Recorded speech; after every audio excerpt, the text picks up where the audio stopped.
Welcome back, design students. In this video, we're going to add fur to our rabbit character. Before we get started, I wanted to show you something that I noticed on my ears here. There's a lot of distortion right here in this area of the displacement texture. I also had to switch my direction of my fabric. I had to turn it back 90 degrees because when I turned it before, when it was 0, you can see here on the sides of the ears I have a lot of distortion. And that's because if we switch back to the UV workspace, that's because these UVs here have not really been unfolded and laying flat. These. So to fix that, what I would need to do is come in here and unfold them. And if I do that, I'm just going to show you, that lays them flat like that, but it completely messes up everything that I've done so far. But notice the texture is not as distorted, but it is facing in the wrong direction.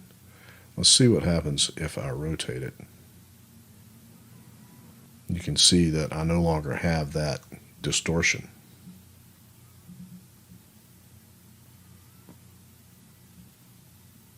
So maybe I should do that. But now I have some distortion related to the back sides of the ears here.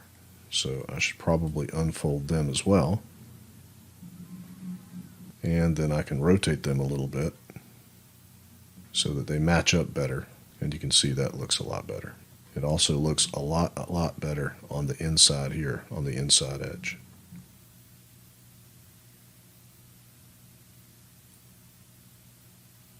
And we can do it with these too if we want to. Just see, unfold and rotate. And we're not really talking about the color here. We're talking more about the fabric, the displacement map. So it doesn't really matter for the color. So let's put some fur on this rabbit. Now we're not going to put a thick coat of fur on him just yet. We're going to put some little random fuzzy hairs that are going to stick out and make it look a little bit more like it's made of fabric. Now the hair function in Maya belongs to a whole class of really powerful tools called simulation tools.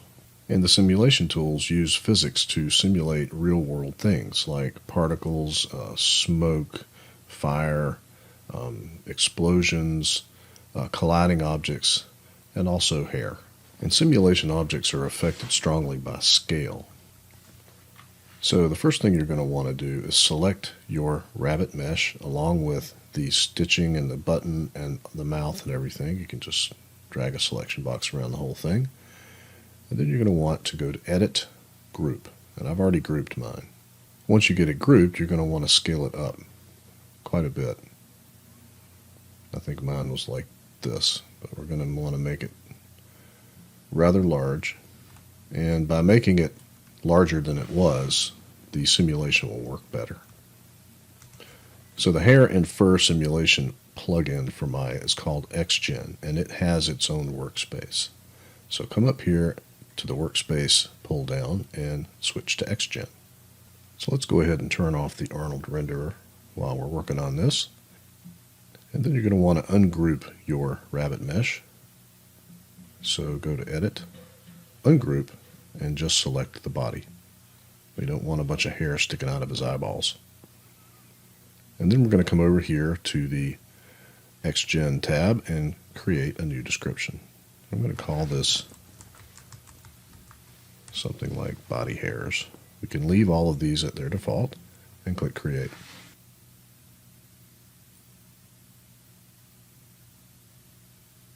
And we should get a few random looking spiky things sticking out of the rabbit mesh.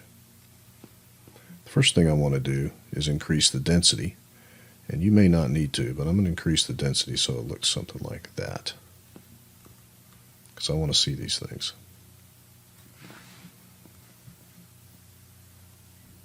Then I'm going to increase the length a little bit just so we can see what's going on. We may adjust this later. And then I'm going to increase the taper so that they look spiky. And then let's decrease the width quite a bit. We don't want them to look quite so thick. Looks like maybe 0.02 is going to be good for me. I may adjust that later. And remember, you may need a different number, just depending on the scale of your mesh. And then let's go ahead and change the color of these things. Right now they're brown. We certainly don't want them to be brown. To change the color, what we need to do is use the Hypershade Editor, which is up here near your render settings. It's this one that looks like a green eyeball. Go ahead and click that. And in the Hypershade Editor, you will find a shader for the hair. It should be called the Hair Physical Shader right here. Click it, and its settings will pop up here. The root color should certainly be something that's similar to our rabbit. So let's make that kind of a purple color. And then the tip color should be some very much lighter shade of that, going towards white. And then the highlight colors should be something other than brown, moving towards white.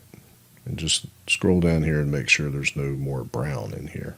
Once we've done all that, we can exit the Hypershade, and you can see our hairs look much more like they belong on our rabbit.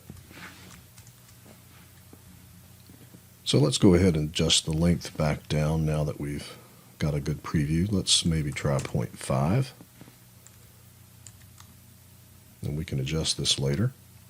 And I think the width needs to be a little finer, maybe even 0.01. And we can adjust the density down some, maybe try 10.